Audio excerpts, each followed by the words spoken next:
Dionysos naquit à Thèbes du chef des dieux, Zeus, et d'une princesse, Sémélé. C'est par conséquent le seul dieu dont la mère était une mortelle.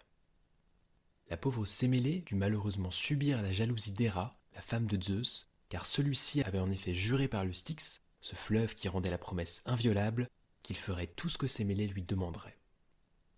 Celle-ci voulut le voir dans toute sa splendeur de maître des cieux et de la foudre, car Héra, déguisée sous les traits de sa nourrice, lui avait inspiré ce vœu et le doute qu'il pourrait ne pas s'agir de Zeus, sachant pertinemment que tout mortel qui voyait Zeus ainsi ne pouvait que mourir. Zeus eut juste le temps de lui arracher son enfant avant qu'elle ne meure, puis il le cacha dans sa propre cuisse afin qu'Héra ne s'en aperçoive pas et aussi pour qu'il puisse finir sa gestation.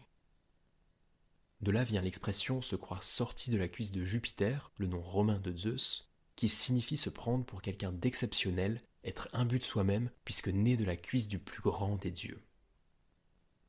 C'est ensuite son messager Hermès qui l'emporta pour le confier à des nymphes qui l'élevèrent dans la plus jolie de toutes les vallées. Dionysos parcourut ensuite le monde et enseigna aux hommes l'art de cultiver la vigne ainsi que les mystères de son culte. Il fut chaleureusement accueilli partout, sauf de retour dans son pays. Des pirates, qui ne l'avaient pas reconnu, le kidnappèrent en espérant une rançon, mais il leur fut impossible de le ligoter car les cordages tombaient au contact de l'adolescent. L'un des pirates comprit qu'ils avaient là un dieu et conseilla aux autres de le libérer pour ne pas s'attirer d'ennui. Le capitaine lui rit au nez et hissa les voiles. Le bateau cependant ne bougea pas, et soudain du vin se mit à couler sur le pont, une vigne poussa sur la voile, et Dionysos se transforma en un lion rugissant. Tous les pirates se jetèrent à la mer et furent changés en dauphins, excepté celui qui avait reconnu qu'il s'agissait d'un dieu. Puis Dionysos continua ses errances. Sur l'île de Naxos, il rencontra Ariane, la fille du roi de Crète, Minos, abandonnée par le héros Thésée, qu'elle avait pourtant sauvé en lui donnant le fil permettant de sortir du labyrinthe de Dédale après avoir tué le Minotaure. Dionysos en tomba amoureux et l'épousa avant de la placer dans les étoiles après sa mort. Dionysos voulut aussi rencontrer sa mère, Sémélé, morte avant sa naissance, mais dut pour cela descendre dans les enfers et défier la mort afin de ramener avec lui sa mère dans l'Olympe, où les dieux l'acceptèrent même en tant que mortel. Dionysos pouvait être bienveillant, tout comme il pouvait de temps à autre se montrer cruel. Ses suivantes, les Ménades, appelées Bacchantes chez les Romains, étaient des femmes délirantes tant elles étaient saoules.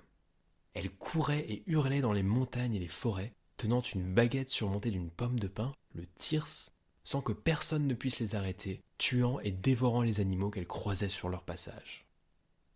C'est pourquoi le culte de Dionysos se basait sur des idées divergentes. La liberté et la joie, tout comme la brutalité sauvage. Le dieu du vin pouvait procurer l'une ou l'autre à ses adorateurs, et c'est pourquoi il pouvait être, pour l'homme, à la fois une bénédiction ou la cause de sa ruine. Et c'est dans sa propre ville, Thèbes, qu'il commit le pire. Le roi de la ville, Panthée, un cousin, ignorait à qui il avait affaire quand il vit arriver Dionysos suivi des Ménades.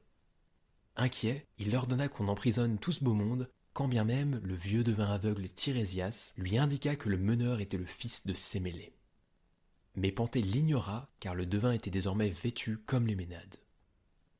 Dionysos fut amené devant le roi et les Ménades prirent la fuite car les soldats ne purent les attacher. Panthée le menaça, mais Dionysos resta très courtois et lui donna une chance de reconnaître en lui le dieu qu'il était. Panthée n'en crut pas un mot et envoya Dionysos en prison. Le dieu en sortit bien entendu immédiatement et revint trouver le roi qui continua à l'insulter. C'en fut trop. Les femmes de Thèbes, dont la mère et les sœurs de Panthée, qui avaient poursuivi les Ménades dans leur cachette, furent toutes soudain frappées de démence. Elles se jetèrent sur le roi et le déchiquetèrent avant que Dionysos ne leur donne à nouveau la raison et que la mère de Panthée réalise ce qu'elle venait de commettre. Autre exemple montrant que Dionysos pouvait être à la fois le dieu de la joie et à la fois un dieu sauvage et brutal. Cela découle simplement du fait qu'il était le dieu du vin, vin qui peut réjouir les hommes mais aussi les enivrer. Dionysos était donc le bienfaiteur de l'homme, tout comme son destructeur. De plus, le vin peut donner confiance aux hommes qui sont alors comme possédés par un pouvoir qui les dépasse, le pouvoir donné par l'ivresse pouvant révéler à chacun ce qu'il ne soupçonnait pas en lui.